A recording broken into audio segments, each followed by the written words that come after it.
My sister paid off my property taxes for 3 years without telling me a single word. I thought it was kindness. Then I found our dead father's handwritten files and realized her silence wasn't generosity. It was a promise she made to a dying man, one I was never supposed to find out about.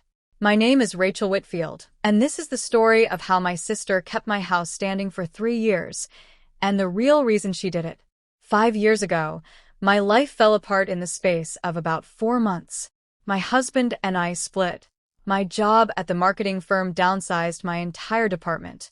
And in the middle of all that, my father passed away, leaving me the one thing I never expected to inherit alone: the house I grew up in, a green 2-story on Larkspur Lane in a small town outside Columbus, Ohio. My older sister Diane got the savings account. I got the house. That was how the will read, and at the time, nobody questioned it.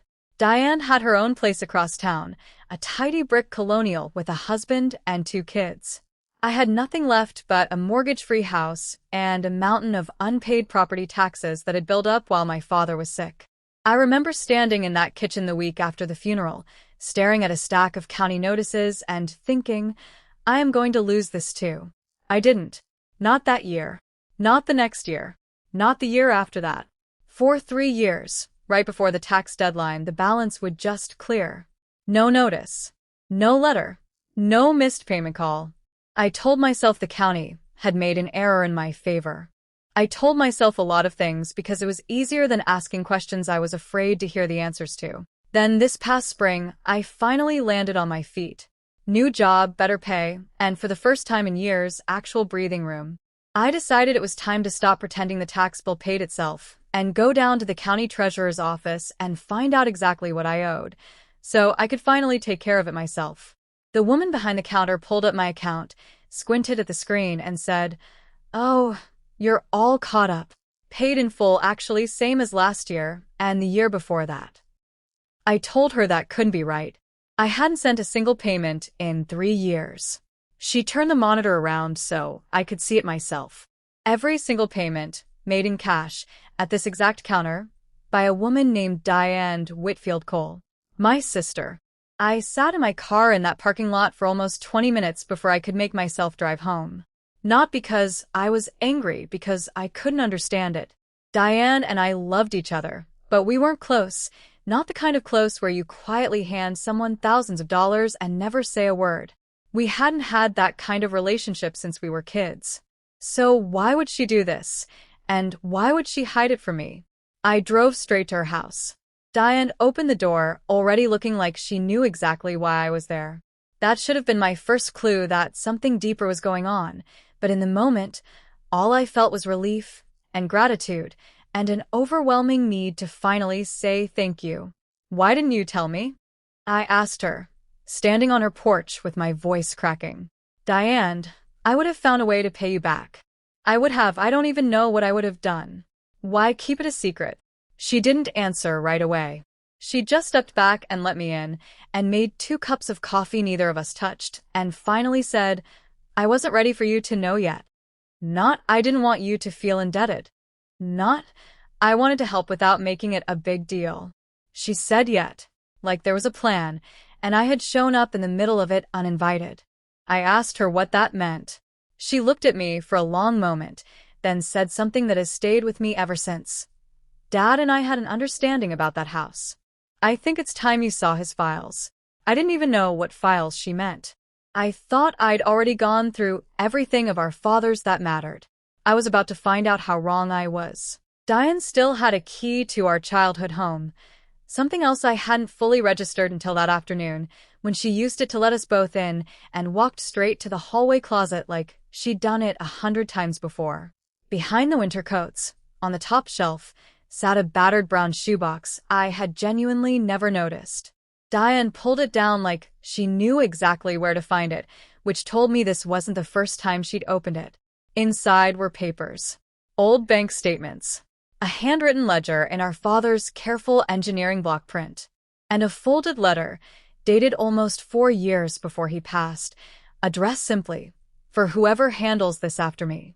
The ledger told a story neither of us had ever heard. In his last decade, our father had quietly borrowed money more than once, against the house, to cover Diane's youngest son's medical bills after an accident nobody in the family ever talked about again. Diane had spent 2 years driving our father to appointments, managing his finances, and slowly paying that borrowed money back out of her own pocket, without ever telling me, because our father had asked her not to. He didn't want me to feel guilty for living 2 states away during a period when I could barely take care of myself. The letter explained the rest. Our father had always meant to leave the house jointly to both of us. But because Diane had already quietly repaid so much of what he owed against it, and because I was, in his words, about to need a floor to stand on more than a percentage to split, he made the decision alone. The house on paper would go to me. But he asked Diane in that letter to keep watching over it, to make sure it never got taken by the county, and to keep the story to herself until I was steady enough to hear it without falling apart all over again. Diane wasn't paying my taxes out of guilt, or pity, or some hidden claim to take the house for herself.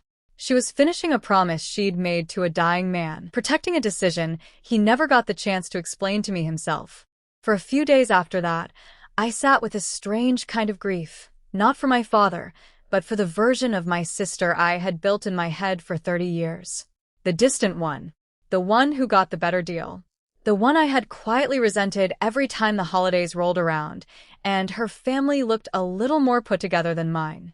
I had been so focused on what I thought I'd lost that I never noticed what my sister had been carrying for our father, for her son, and eventually for me, without ever asking for anything back. I sat down with Diane again a week later, no coffee this time, just the two of us on my back porch, the porch that was still standing because of her. I told her I wanted to actually repay what she'd spent, not because I felt guilty anymore, but because I wanted us to stop keeping score in silence the way our father had taught us to. She agreed on one condition. Both our names go on the deed. Not because she wanted a claim on the house.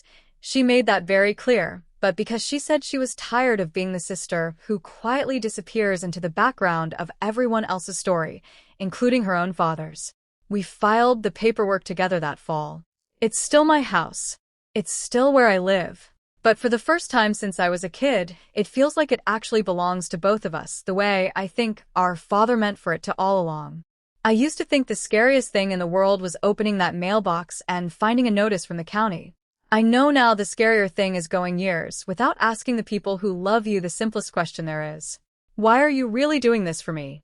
If you've ever found out a sacrifice someone made for you is bigger than you knew, I'd love to hear that story in the comments. And if this one hit you the way it hit me while I lived it, make sure you're subscribed, because there's another story like this one coming next week.